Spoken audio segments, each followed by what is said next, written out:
Intellectually engaging to think outside the lines with conversation about the nation that never leaves you blind. Take a listen and pay attention. Here is where you find the educational, sensational meeting of the minds.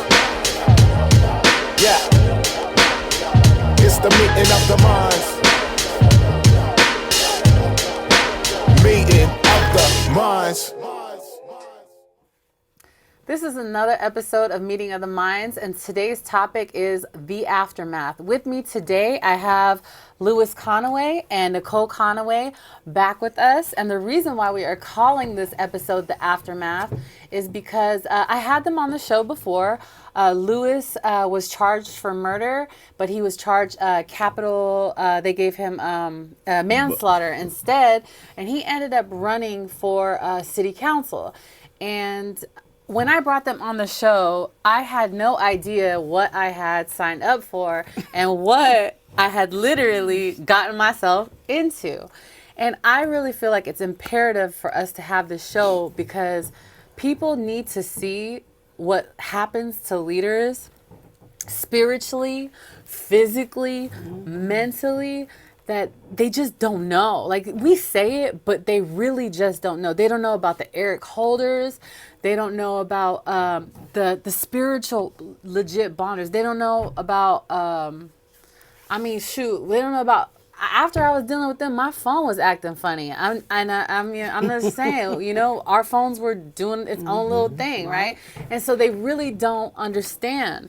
And so I really wanted to take an opportunity to share what it was like behind the scenes of what went down with that. So, Lewis, you ran for city council, and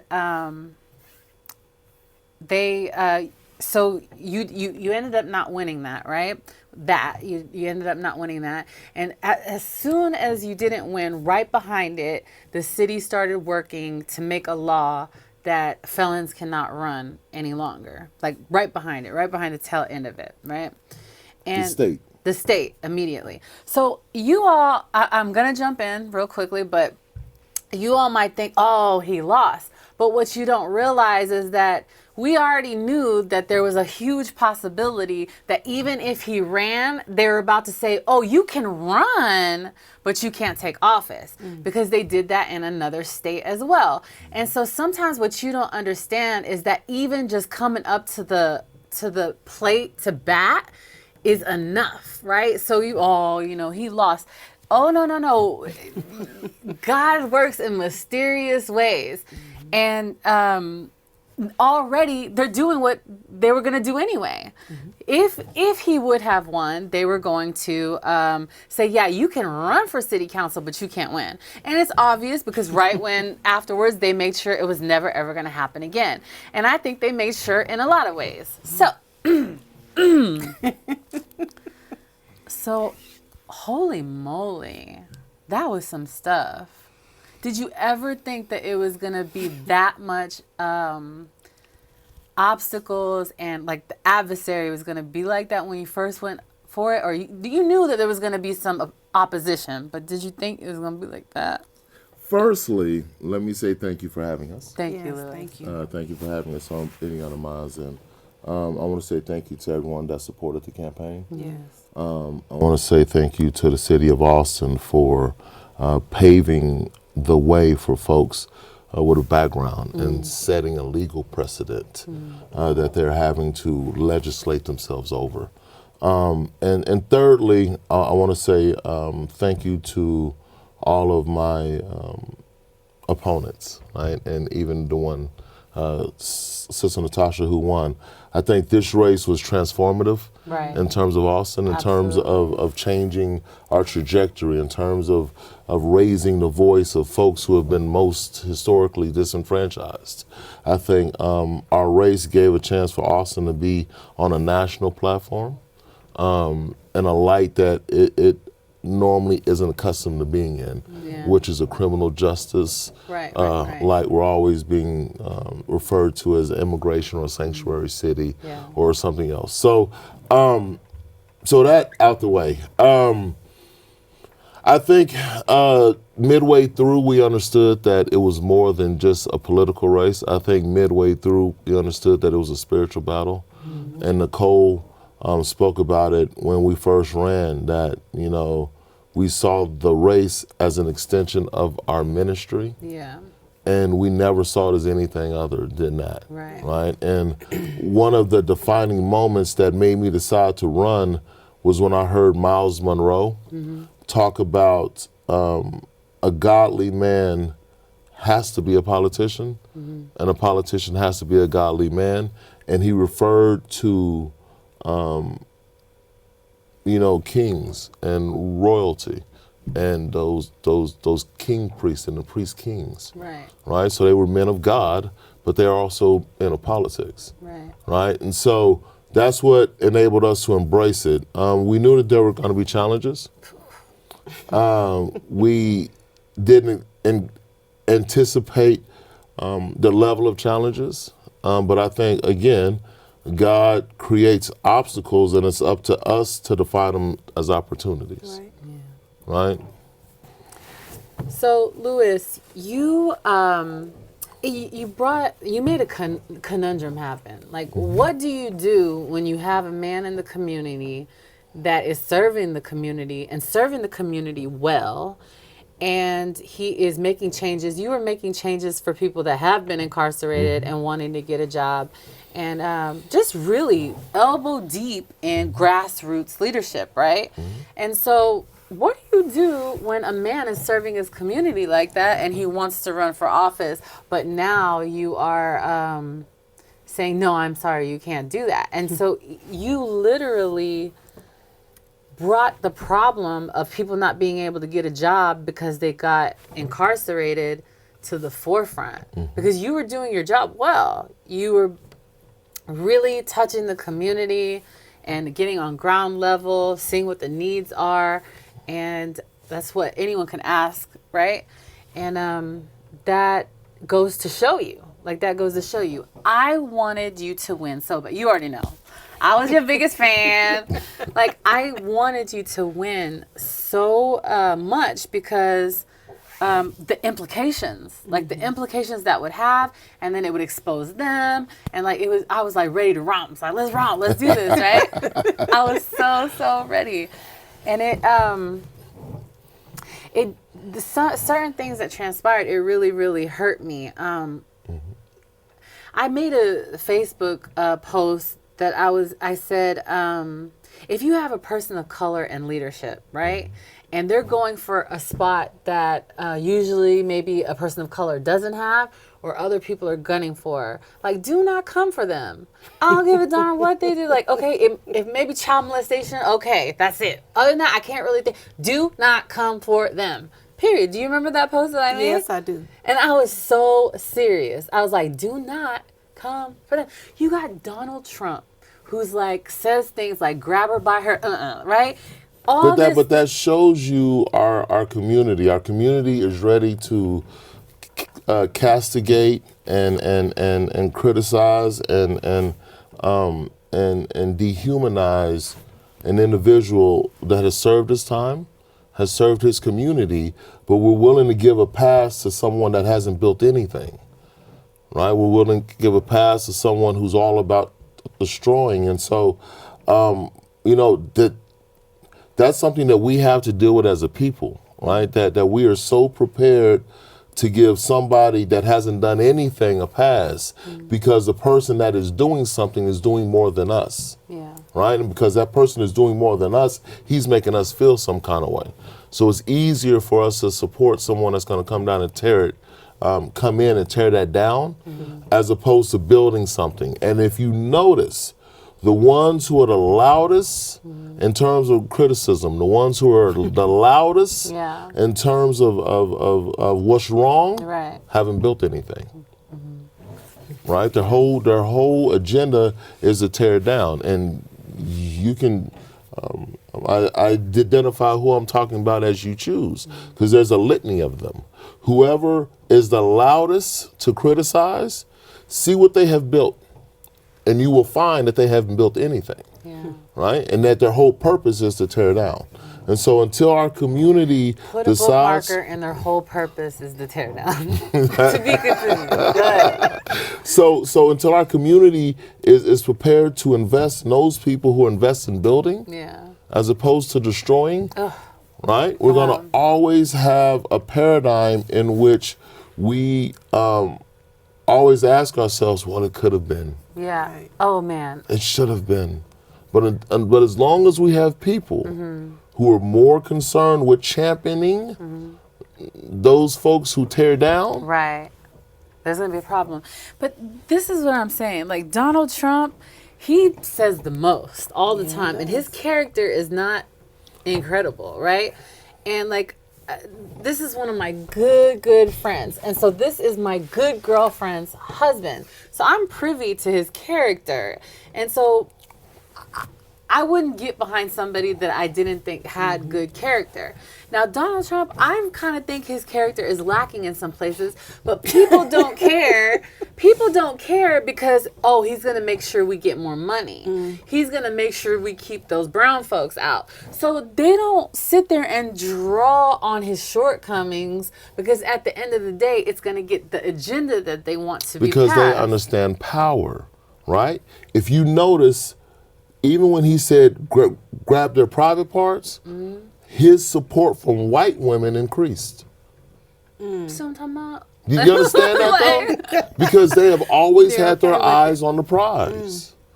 And they have always realized that no matter what character faults he have, we need him in office. Yeah. But see, black folks have been so splintered, and the post-traumatic results of slavery is so embedded in us that we were punished when one of us stepped out and rose.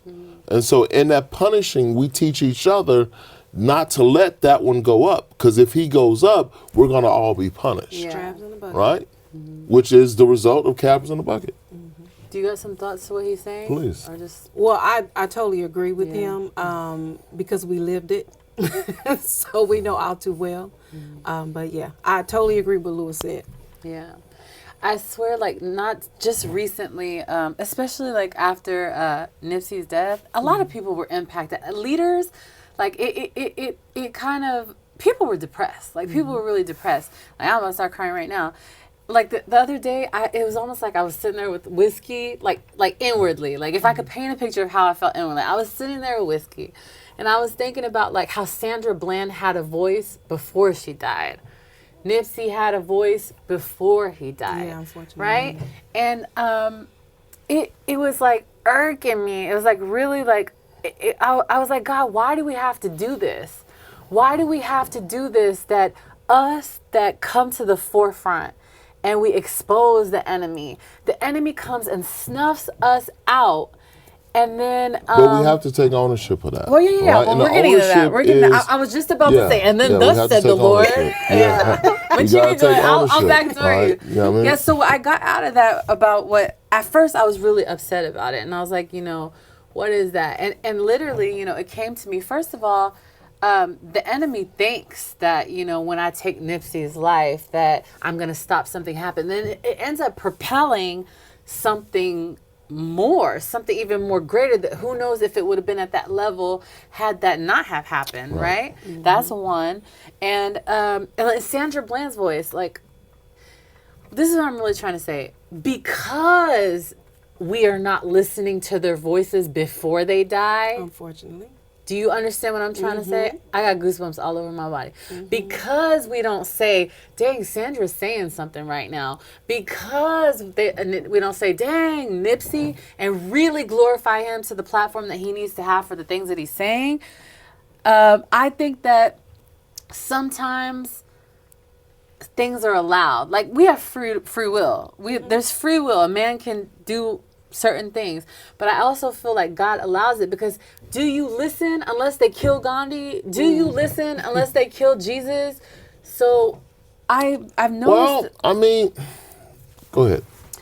So I noticed that, like, when people are really doing something in the community that's mandated by God, I mean, people can fly under the umbrella of like, I am here for the community, and it's super self-serving just to look good for themselves. But really, when it's mandated by God, all hell comes loose upon that person. All hell. And so I was drinking whiskey about that. But God was like, you think that they lost, but I know what I'm doing. Like, who knows if we wanted to suffer what would have came after you did win? Like, who knows if we would have wanted to go through that? And God is preserving you for like the marathon, right, as we speak. Because we inevitably did what we wanted to do, because they were going to come stop it anyway. And now they're trying to stop it over here. So things aren't, if we go about being boastful and egotistical, we'll think that we didn't win. But God has a way of making what you thought was your loss a win. If you go about it with ambition, you'll see it as a win. I mean, or a loss. If you go about it, again, we always, coming out of prison, running for office was not part of my parole plan. I have a feeling. Right? So I never grew up with this ambition of being a politician. I never grew up with this thought that one day I would be in office, and so I'm gonna live my life in such a fashion that you can't look back on it and find any flaws. My involvement in politician came as a direct result of us engaging in an ordinance that had an impact on my life, fair chance hiring, right? And so if we really look at the impetus and what made me run, it's the same thing that should make you run, right? It's the same thing that should make the 75-year-old woman that's tired of paying the highest taxes because she's lived there the longest. Is why she should run, right? It's because the policies that impact the folks that are least able to deal with the impact are the ones that have the least representation. And when we begin to re-enfranchise those that have been historically disenfranchised, if we do more for the less, then the rest of us are going to be better off because we've done the most for the least, right? And so if we look at politics and if we look at policy making through the lens of compassion, equity, and inclusion, which is what we ran on, right? We understand that God has a deeper purpose for why we ran, right? Absolutely. And it was, and I told her this, that, you know, when my victim's mother was able to publicly speak, that was a transformational point in her life. That was a healing in her life. And people wondered why I didn't respond to it. And it was because she deserves that space. That's good. She deserves to feel that way. And she deserves a space for me not to take up and say, I apologize. You understand that? She deserves a space to hold me accountable, whatever that looks like. And because we haven't devised a system that determines what that looks like, I open backdoor channels to her, through her pastor and through the reporter. Hold me accountable in whatever fashion. And if you notice, we never heard anything else from her. That's right. You understand that? Yeah. That's important to think about. All the noise that we heard from other people, we never heard anything else from her. So what does that say? If I had to imagine, some people started telling her who you are now. She knew it. No, that's not the point I'm making. The point I'm making is she recognized that it wasn't about power. It wasn't about me. It was about a bigger mission. I hope. I hope so too. Other folks saw an opportunity to amplify themselves. Yes, they did. Other folks saw an opportunity to derail, and this is a crazy word that they use over and over, and I'm struggling to grasp it. Someone who does not deserve to be a leader. And I don't know what that means, right? I don't know what that means when somebody deserves to be something. Like, who placed you in a position to judge who deserves what, right? And it just, I think when we collectively look at the impact that losing leaders has, we would be more concentrated on making sure that we hear them while they're here. Yeah. Right. Number one. Right? Support them. Support Yes. them. And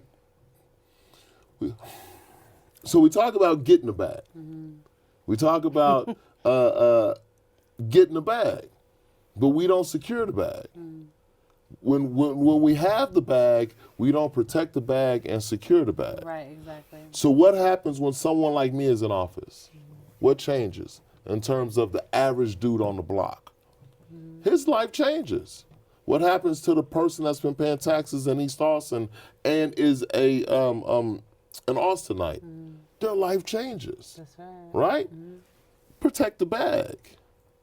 Instead, we are so filled with self-hatred that we'll allow somebody that's not even from here come and destroy the fabric of our community, right?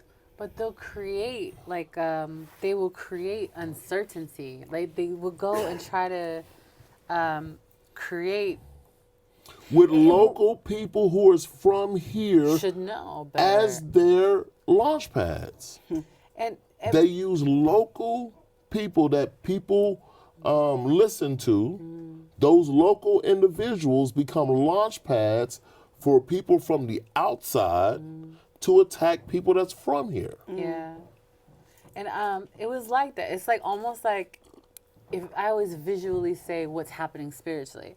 So if you can imagine, I love Nicole dearly. Like, we will FaceTime each other at night, and it'll get They do. real. Okay, it'll get real. I'll put like the mustache thing on, the thing that you can put on Being your face, silly. and I'll be like, Lewis is gonna come through and think you cheating on him. The moral of the story is, shoot, I think I might have forgot what the moral of the story is. Okay, so when you're this close and you see, like, you can only imagine, if I had a husband and my girlfriend saw that my husband was getting rocks hit at him and didn't deserve it, so it was almost like one rock. I'm like, okay, well, you know what I'm saying? He's in politics. It happens in politics. 2 rocks. Well, you know, sometimes they got, you know what I'm saying? But then when it was like getting Rocks lit constantly up, chunked. okay, yeah. They're coming. I'm like, so we're just gonna stand here? Like, we're just gonna, so nobody's gonna say nothing, right? Like, and that also, stuff like that, Nicole, makes me want to be like, y'all can have all this. But God There's has many a always like, times that I wanted to do that. oh, I remember. Talk to them about it. Because I don't think people understand the impact it has on, and why we have the kind of leadership in place is what we went through. Yeah. Keeps people like us from ever engaging. And so when you complain about the leadership that you have, it's because of how you treat the people that wanted to be your leaders on your behalf, not on our behalf. Yeah. Right? And so, yeah, Nicole will tell you. So yes, when you said all those rocks constantly coming against you, it's very hard to live that. So you got to put the face on that everything is okay, that you're dealing with it, and you have to go out in public. Because every day I would get off work, because I still work my full-time job as well as being the chief of staff. So when I would get off work, I would have to go fix my face, change my clothes, freshen up, and I would go to everything he had. And then I had to watch these attacks against my husband. So when somebody's attacking him, they're attacking me too. Right. Because that's my husband. Right. So trying to make sure I sit in the right place so I'm close to him in case something goes on. I'm not caught up in whatever may come up. So that was very hard. It was very stressful. Still having to go to work. And I don't think people ever get a chance to talk to the spouses of the people that are running. And that's so important. So it's easy for somebody to say, oh, Lewis will be fine. We know who he is. But they're discounting me as a wife because I'm dealing with this too. I'm dealing with the attacks as well, and I need to make sure my family is protected. As you saw, we hardly brought our kids around the campaign. We had to protect them. Yeah. Because it was like survival skills for us, Straight up. but to add on my children, that's a whole nother thing. Then that's when I would want to flip some And furniture. so-called local black leaders told her, oh, it's politics, he can handle it. Regardless of what kind of danger she was in. Yeah. right? But because they were in support of the attacks, they were prepared to just step back and allow her to deal with whatever came. Yeah. And I mean, they don't know the magnitude of how real things had got with opposition. I mean, going to the gun range and practicing real, like really for protection. Like it got real. Like we were like, yeah, it was super real. And so when you see your girlfriend in so much pain and hurt, we were in a group chat literally, and so I was like, I'm going in. Remember? Because you know you're about to get in the crossfire. You are about to now, when somebody's getting stuff hurled at them, you're literally about to get in the mix too. I was doing push-ups and jumping jacks. Okay. Dramatic. You know what I mean? I was. I mean, you gotta work up the nerve. You gotta work up the nerve. I was doing push-ups, getting ready. I was like, okay. You remember though, even in the post, I'm going in T-minus 10 seconds. Yes, I do. Up, T-minus 10 seconds. And we appreciate you. Like Yes. that's important for us to say. It's like Nicole and I talked about it the other night. It was like it took someone of a Arabic descent to stand up for us, right? As opposed to someone of African American East Austin descent who grew up and watched us. There were people who knew Dooney and Nikki that allowed this to happen, right? There were people that grew up with us, have known us our whole lives, that sat back and watched us being attacked, and not once did they even come to our. I didn't expect folks to come to our defense because I see what happened to Dre, right? So I saw what happened to Big Dre. So I don't expect folks to come to our defense, but I at least expected. Wow, hold up. Bookmarking that, keep going, because you're about to drop a bomb, even though you just dropped one right now. So, I just expected somebody to lend her some support. I expected women that she grew up with to call her and say, hey, I know what you're going through. And even though I can't empathize, I can possibly sympathize. Is there anything I can do to help you? And shout out to the people that came through. Shout out to Fatima. Shout out to Erica Danielle. Shout out to Meredith Cisnet. Shout out to Charmaine. Shout out to Quanisha. Right? Folks, with them. Right? Bill Cobb, Glenn Martin. And if we leave out anybody, please don't take it Arnold personally. Simpson. Like, because there were people that I had to call at 2 or 3 o'clock in the morning, right? Because I had never run a campaign before. A. B. I had never been under attack. At that level. And I had been under attack at that level, but I was a different person. Right. So you understand would handle that? it a different way. And so I was able to address it, right? And I'll just be I'll be transparent. You know, I have been thugging a whole lot longer than I had been politicking. Right.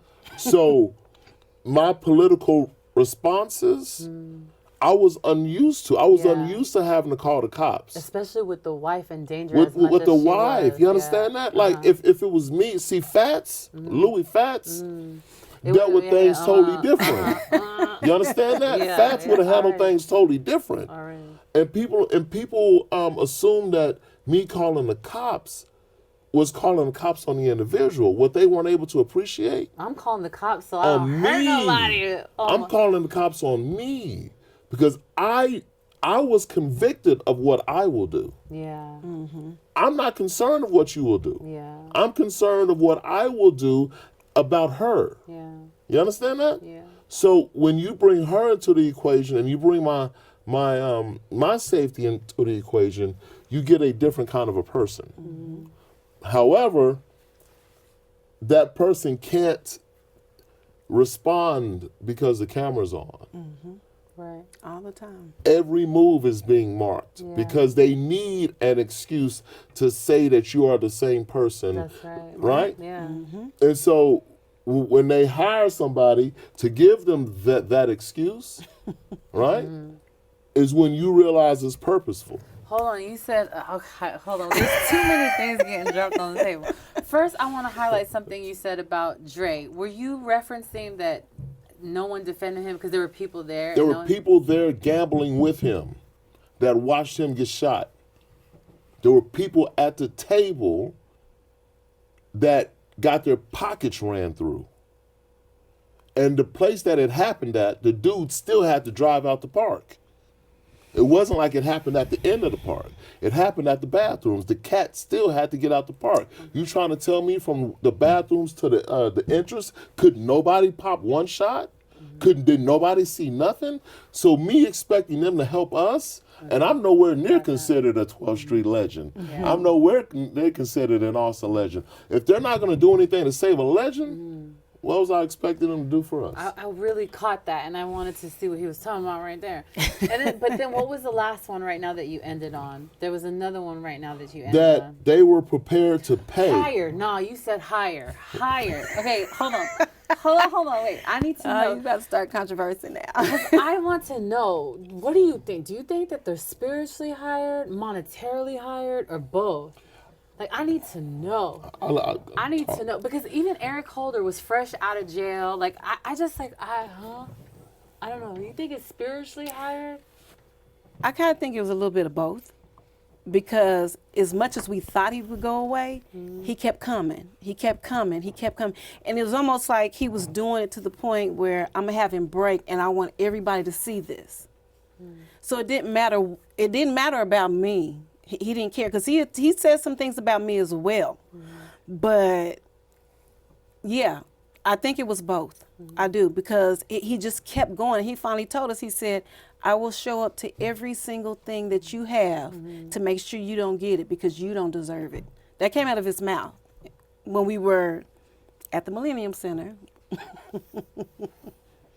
for another panel. So. But this person didn't just have animosity with you, but then again, it would be so suspicious if he only had animosity towards you. Well, what happened was that there were several of us candidates.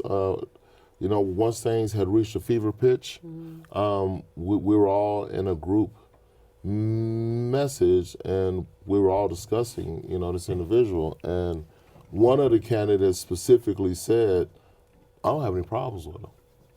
He hasn't done anything to me." The other candidate had kind of embraced him and put him on his team. Everyone else on the message had been attacked. So at some point we realized that he wasn't doing it on his own, that he wasn't able to function on his own, and that he was being allowed certain things. I was on parole. I was on parole for 12 years. And if I had created any of the issues, just one of them. Wow. I was on parole for 12 years. Wow, because there was something like 7 people that had You understand filed that? cops complaints. If one had been, I almost went for not paying child support. You understand that? So imagine people filing police reports on me. It's very important for people to understand why this is such high risk. He was running for District 1. District 1 was historically black community that is now being gentrified. And Has been gentrified and is being gentrified. And there's literally a push and pull. I've never seen a community fight for the community the way that they are. Like, they don't let murals come down. Like, they don't, and it's, Austin is not really budging. Like, I mean, it is, gentrification is still happening, but it's like building a $3 million house, but they won't take the black mural down. You know you're in the black neighborhood. When you start seeing black images in art. You know you're in the Puerto Rican neighborhood when you start seeing Puerto Rican images in art. So there's a problem when we have black murals up and we're trying to buy a $3 million house. And that there are more dogs on the east side than black children. That's true. Right? What do you mean now? That's how it's been. Like the black population in East Austin has been dwindling historically. That's what I'm saying. Right? In the 90s, we were at 11%. Now we're at 5%, and and less. And when you look at the way property taxes, and you look at the way property evaluations are continuing to displace people, and we look at the efforts to make sure that we don't have people in places of leadership that's going to stem that displacement. Yeah. We see that as purposeful. Not only is it purposeful, but it's being undergirded by the folks that claim to be the saviors, Yeah. right? The folks that claim to be the old guard of Austin, those are the same ones who are undergirding the displacement. Yeah. And That's the conundrum. somebody's watching right now that is maybe even a local of Austin, and they don't know the history. Like, I want, if you are that, if you fit that description, I want you to know that before Terrytown was a historic Black community. Right? Can you imagine that? Terrytown they cut the water off on Black people to get them across the highway. And now the area that they're in now they're being displaced from there. And so District 1 is a district, if you understand. And so my eye just twitched just thinking about the whole thing all over again. I twitched.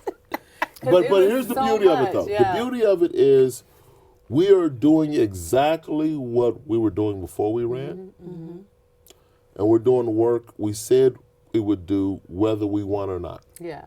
Now, what's important is to look at the other people who ran and what are they doing. What's important is to look at the people who are attacking us. What have they built and what are they doing? Right? And so, as you said, God made sure that, and this is important too, right? God made sure that Moses won, right? By getting them out. But because he was disobedient, he was not able to see the promised land, right? So you heard me talk about Ora Houston being Moses, right? Where she brought us out, but she wasn't able to see it. And Jeremiah having the history of Moses, but the vision of Jesus is what allowed him to bring him across. So when we look at Austin 20, 30, 40, 50 years from now, we have to embrace the fact that we're not going to have any Black folks here. That's right. Period. And we have to accept the fact that it was our leaders that made that decision. And it was the same folks who supported this individual in destroying us or trying to destroy us is why in 20, 30 years, there will be no Black folks here. Because the one person that was from here that didn't have any debts, I didn't owe anybody. Politically, I didn't owe anybody financially. The people who donated to our campaign donated dollars, 1, 2, 3 at a time. I didn't get $5,000 donations. You understand that? Yeah. So we ran a people's campaign that was funded by change. Literally. Wrap your mind around that. In two ways. We were funded by change. We weren't funded by people who were funding a political machine. Yeah. We didn't raise $80,000. We raised in 6 months. We raised $15,000 over 18 months, right? And we raised it a penny at a time, right? And when we look at the condition Austin is in, just know that the reason why people like us leave is because you would prefer to bring in a stranger and put them on a pedestal than to allow someone that's been here to help us steward our way out of gentrification. So what do we do that, like, this is my thing. We can have a leader that is really, really about something, like, and can implement some change of any capacity, right? And all it takes is for somebody to come up and put a rumor out on them. Like, we don't even need to necessarily take them out anymore when all we have to do is just put some It's not words even on a 'em. rumor anymore. It's like you got these dudes on these live feeds, and people are so, what's the word I want to use? People are so susceptible because their lives are miserable, and I won't even say that. I'll just say that people are susceptible to the internet and the yelling. And so whoever yells the loudest, people pay attention to. Don't pay attention to what that person is doing. Yeah. Just pay attention to what that person is saying. But the sad thing is people automatically believe when somebody is loud that, oh, they may be telling the truth. Or maybe I'll just add myself as a friend so I can watch to see. Entertain. Exactly, Entertain. exactly. Are you not entertained? And that entertainment is what leads to the Eric Holders. That entertainment is what leads to the big Dre's. That we would rather sit and watch and talk about how great that person was, how much of a legend that person was, than to support that person's vision while they're alive. Give me my flowers while I yet live. And once we understood that, that's when, we made a decision to move a certain way. I mean, you see how we move now, right? We made a decision that we're not going to sacrifice ourselves for, right? And we're going to we're going to allow God to use us as He will, but we're not going to. And I'm saying this, and I'm just being real. I'm being transparent. I'm being as authentic as I always am. We're no longer going to cast our pearls upon swine. Oftentimes, if you notice that somebody has a pattern with different people, it might not be the other people, right? It can't be everybody else, it can't be. No. At some point, but I think that some people knew that. You know what? Being really honest, nah, I can't be that honest. But being honest about why we allow it to happen, right? If we see a pattern of a certain individual attacking people and we're not doing anything about it, it's because we're jealous of the people that they're attacking. Let me say that again. If we see people being attacked by the same individual and we're not doing anything, and we know that that person who's attacking is wrong, it's because we are jealous of the people that they are attacking. And we secretly want them to be attacked. Because they're doing something. I'm just keeping it 100 because I just feel like people are scarier than a mug. Like, for me, I don't got no babies. Like, if I had babies, I would probably move in the earth a little bit differently. But I don't have children, so I'm buck with it. Like, if I have to, I don't want to. Like, you don't want to put yourself in harm's way. But at the end of the day, you gotta let God use you. But and you putting can't be yourself in scared. harm's way and see, there's a difference between being. People don't want to be talked about. That's fine. Then don't support something. You understand that? Well, so but right? they're entertained. You understand that? So you're willing to be entertained, but you want to be safe. I'm not going to say anything that's going to defend them, but I'm going to watch this person attack them. And the thing is, it doesn't become real until it's that person having to deal with the same thing. So it's almost like you step back and you want to say, well, if this was your husband and this was the wife of this person, how would you feel if you were in the same shoes? And you almost have to put yourself in the same shoes to see, well, how is it that they're feeling? I mean, because how many people contacted you afterwards and was like, now I know what you're going through. Because now I'm going through it. Right? But until you go through it, it's not real to you. There's so many people in our inbox that are now dealing with this individual, and in the same way that we had to deal with them, that were bamboozled, are now saying, oh, wow, now I see it. But the problem is, and this is why I say we have to take ownership. I brought him on the campaign because I felt obligated to a young black man who had been formerly incarcerated. Nipsey felt obligated to a young black man that was part of his set. You understand that? So what has that created? I no longer feel obligated. You understand that? Because my obligation created somebody that was prepared to destroy me. Nipsey's obligation created someone that destroyed him. You understand that? So while y'all are so busy celebrating these so-called truth tellers, what you're creating is a condition where people like us that could give the most won't give anything. So that's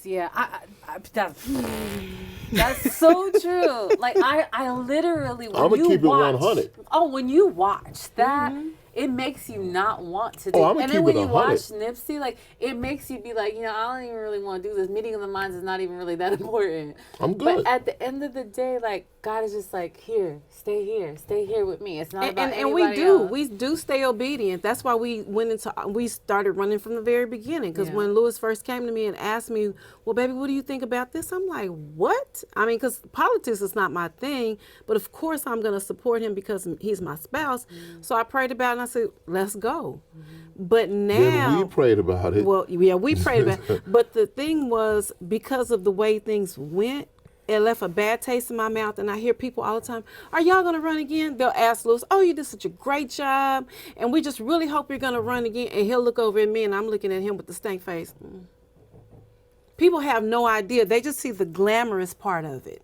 They don't see that you might lose your marriage or you're stressed out because you got to go do this and you got to put a good face on. You really don't feel like going. You're tired because you've been at work all day. Nobody sees the behind the scenes. They only see what the cameras show. You got to remember, for a year I had a full-time job, right? And I worked full-time at the campaign. That's right.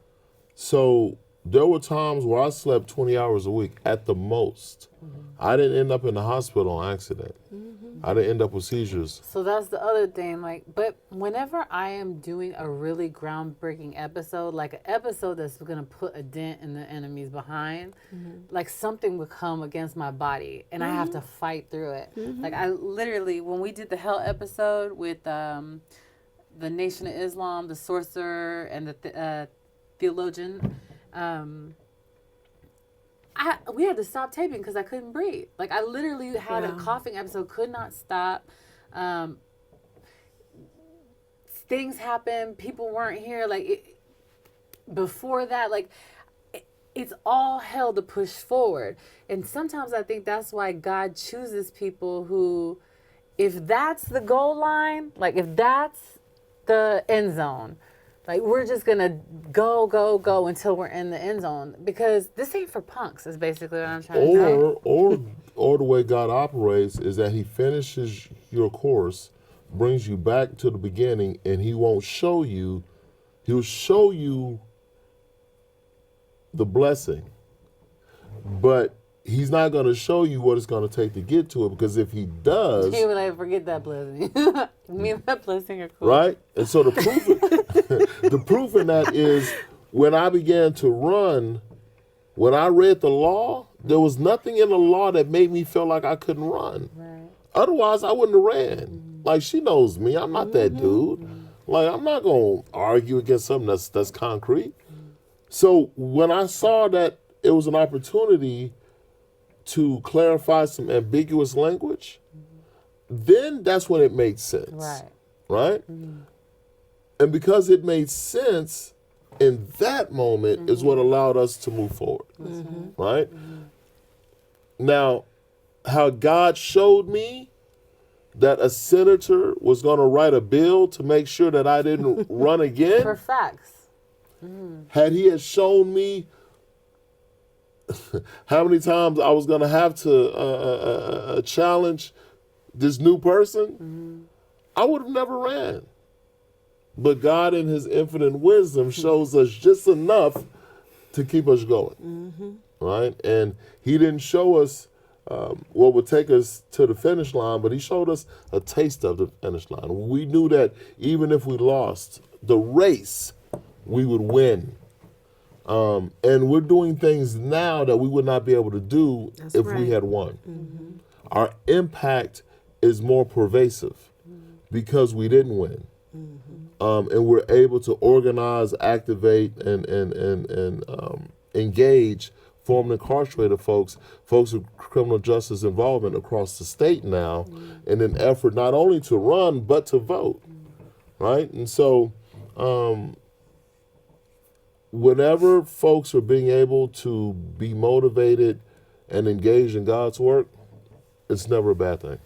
And anytime the voiceless, the disenfranchised, the poor are able to have a voice, then that's God's work. That's right. You know, I battle sometimes with sometimes I feel like it's useless to try to change a system that it has particular rules already. And so I'm like, forget that system, like the Hebrew Israelites had a system within a system, but then Fatima Man, like people like Fatima Man, they'll actually get, or you yourself, y'all will get like an actual bill passed, and then I'm like, okay, okay, we could do this in the meantime, right? And we could do this until then, you know. But so me, if it wasn't for you all, like I would be like, well, why? Why? But then I see y'all actually get something actually changed, and then I'm like, okay, So I don't know. Well, that's what it is. I think our run for office made people question possibilities. I think it made them recalibrate what hope looks like, and I think it reconditioned our definition of compassion. Yes. Right, and so if nothing more, someone like you sees the system through a different lens. That's right. Someone like Nicole is able to speak policy in a way that she never thought she could, in terms of mental health, Right. and why it's important, and what the impact of the criminal justice system's had. And so I think if it's done nothing more than make the average individual say, why not? I think that's what makes them scared. Yeah. Right? Is that I've made the least of us feel like they can. And when you make the least of us feel like they can, what happens when those of us that are equipped feel like they can? Then we present a different level of competency, and a different level of advocacy, and a different level of getting stuff done. You know what I mean? Like for us, it wasn't about the race. It was about getting it done. And we're still working on a municipal jobs guarantee program. We're still working on a universal healthcare program for Austin. We're still working on transitional housing for formerly incarcerated folks. So the same work that I was not able to do prior because of my organizational employment, the race allowed me the autonomy to move in a way that I'm able to put these systems into place. What does that look for? Yeah. She's like, girl. People have no idea. And that's why I wanted to do this, is because when people were hurling stuff at you all, you remained quiet, dignified. You never defended yourselves at all. That's going to change. But hold on, no. But God, that's why it was an opportunity now for a different perspective to be heard, right? Like it was time for some voices to be heard, because there's always two sides. No. there's two sides to the story, and then there's also The truth. in the and no, it wasn't even in the middle of this. Right? So there's three sides to every Yeah, coin, yeah, yeah. right? There's three sides. There's the No, front, the it's back, true. and Yeah, the yeah, edge, yeah, right? yeah. And when you're able to stand on the edge, you're able to see both sides of the Exactly, coin, right? yeah, yeah. But what happens is we choose a side That's right. That's right. as opposed to standing on the edge, right? And so all we ask you to do is stand on the edge. That's good. That's it. To see, yeah. Right? To Just see, stand on the edge. And so I wish she would talk more because there was more of an impact Yeah. on her. Oh yeah. Right? And the stuff that she So had to much so. go through. Well, I guess it was just a daily deal. Like it was. I mean, I went through some depression, and like you said, we came out with look like class and style and all that. Yes. But behind the scenes, I mean, you when the cameras come on. You have to be, I mean, because there's plenty of times that I was pushed that I want to say something to somebody that was in an area, and I had to be quiet. Yeah. Because the cameras were on us at all times. We couldn't really talk about things out in the open because we don't know who was listening or who was recording. We went through the phones But at talk home. about that. But think No about way how to go real through that the is. phones at home. But Yeah, think that's about how real that is. I had that one show with that- y'all, that and we it was can't- going down. that we can't be in public and talk. Imagine how real that is that we can't be in public and talk because Or our we phones know were having interference. We were having the same exact phone issues, all of us. Because I would call Lewis and it would ring like 8 times and then it would go dead. And then he would come on the phone. And then he would come on the phone. And like echoing the huge, enormous. I knew my echoing. phone was tapped. Yeah. I knew we were being watched, and I knew that they were employing folks specifically to get this sort of outcome. But the reason why we won't be quiet is because I grew up in the age of hip hop to where you don't give energy to anybody who's attacking you because Right. that's how you make them somebody. Right. Right? So, but in this age of the internet, people are so susceptible to what somebody says that if you don't push back on it, Right. They're gonna think right? it's true. So I think that's the mistake that we made. The mistake that we made is allowing him to make it. I know. And you I feel- know it's a tough thing to walk. if a person, the amount of integrity and honor it takes not to fight back in that instant, I feel like silence was even more potent. That's just my personal humble opinion. And it was hard at times. When Lewis would be like, well, baby, don't read such and such. Well, as a chief of staff, I want to know what people were saying. So having to read that and take it in and not tell him and like, I can't believe so-and-so said this, or watching people fall off that we thought would support us and literally call us and tell us, oh, I'm not voting for you. And it's like, huh? You could have kept that to yourself. Right. You don't have to outwardly tell me you're not voting for me. So it's kind of like when you're I'm already the reason dealing. why Vince is running. If it wasn't for me, he wouldn't be running. Yeah. So, but going through, hearing people say, making statements like that, or quiet, crickets.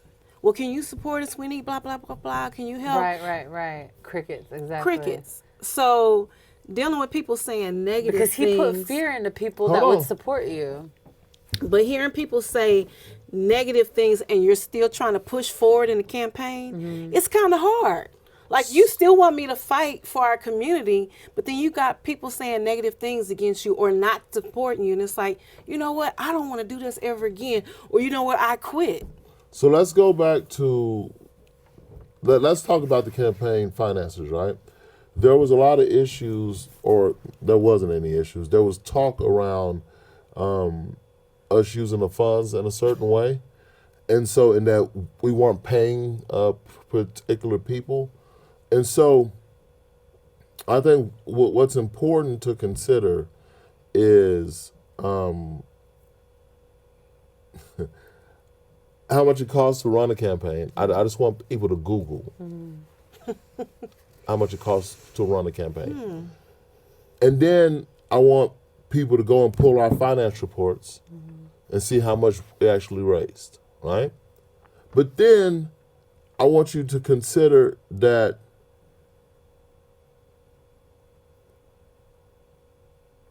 There were people who raised 7 times the amount that we raised.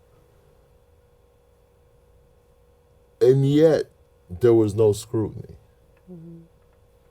We raised the least amount, and because you're listening to a particular individual, there's all of a sudden this idea that we're not doing with the money what we're supposed to do with But the the money. funny thing about that is even the allegations, you're supposed to use the finances to live and maneuver for the campaign. But we And you didn't. weren't even doing that. But even the allegations are okay. Even though y'all weren't, like, you're allowed to do that. You were allowed to use the campaign But we money. didn't. We didn't. And then because we couldn't pay people, we would feed them. So I would go to the store, buy stuff so we could feed them. I mean, I stayed at the corner store buying stuff for stuff, to feed people. You know what I mean? But the reality of it is that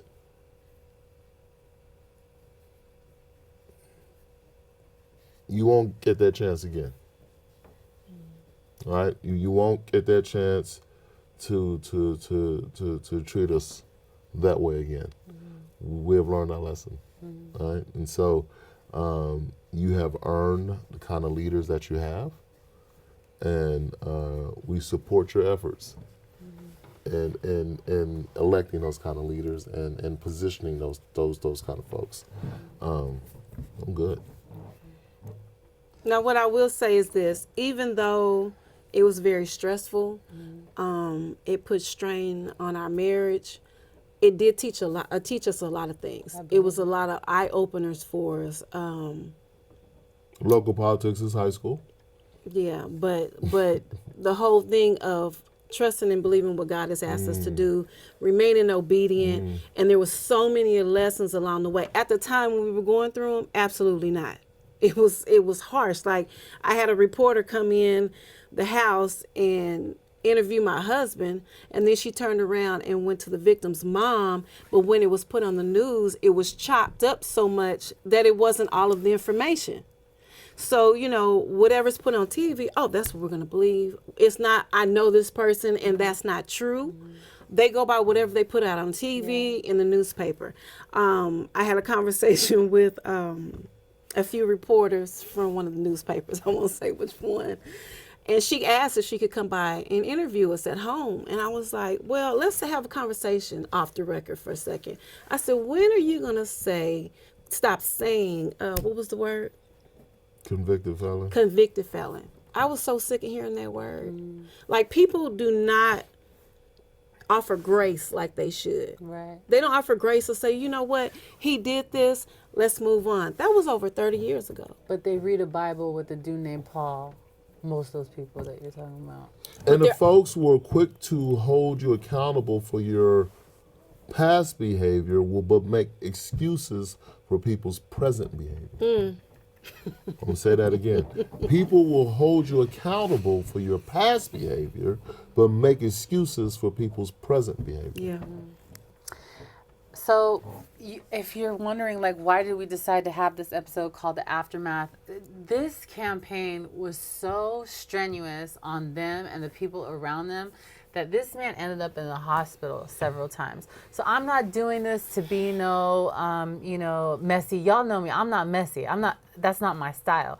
It's important for people to know what leaders go through. Like, I just did this show. I'm gearing up right now.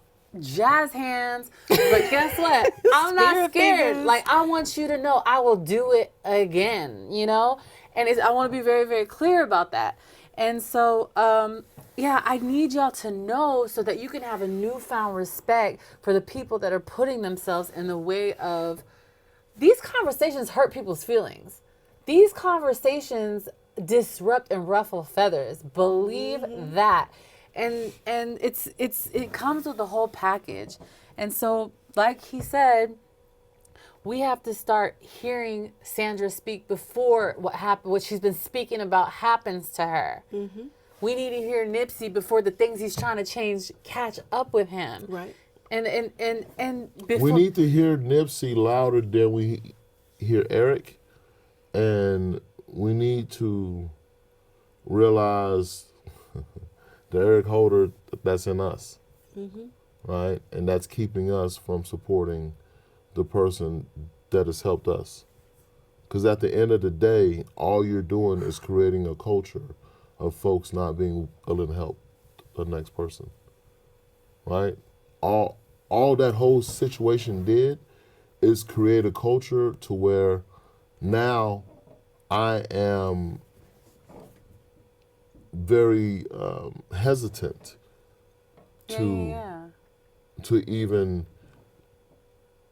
let alone try to hire a formerly incarcerated person, but even let a FIP person in my circle. Yeah. You understand that? Yeah. I raised $15,000. 10 to 13 of that thousand came from out of state. You understand that? We had more support from out of state. I just don't understand, why wouldn't you want a formerly incarcerated man to be in position? I get that part. No, I don't. I do, because there are some people who still operate under this idea that, even today, right? I'll be transparent. I was smoking CBD marijuana in San Antonio, and I caught a possession case.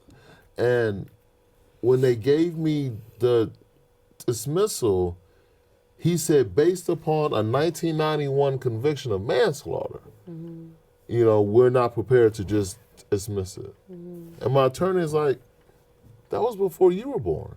Yeah. And the guy's like, well, I don't care.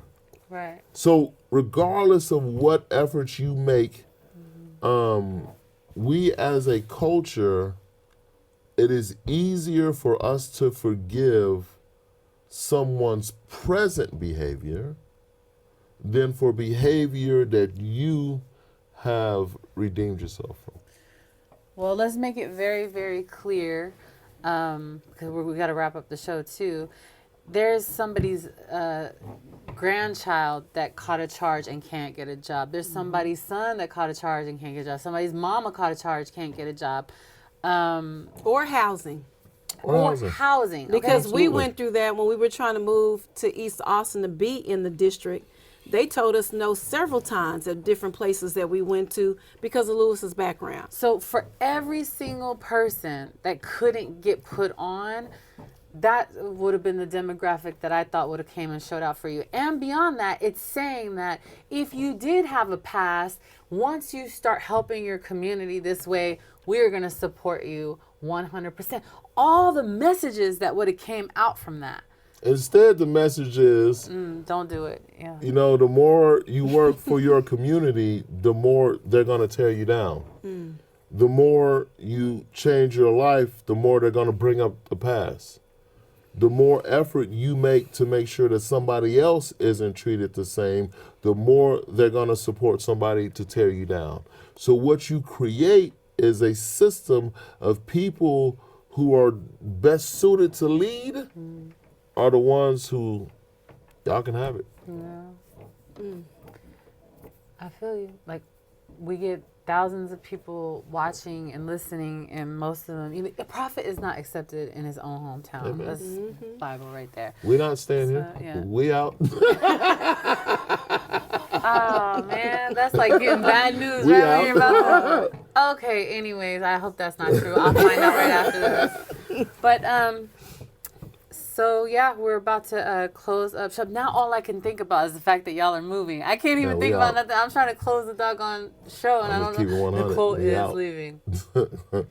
I'm gonna propose something really radical, like super duper radical. That's just like on edge and just really extreme.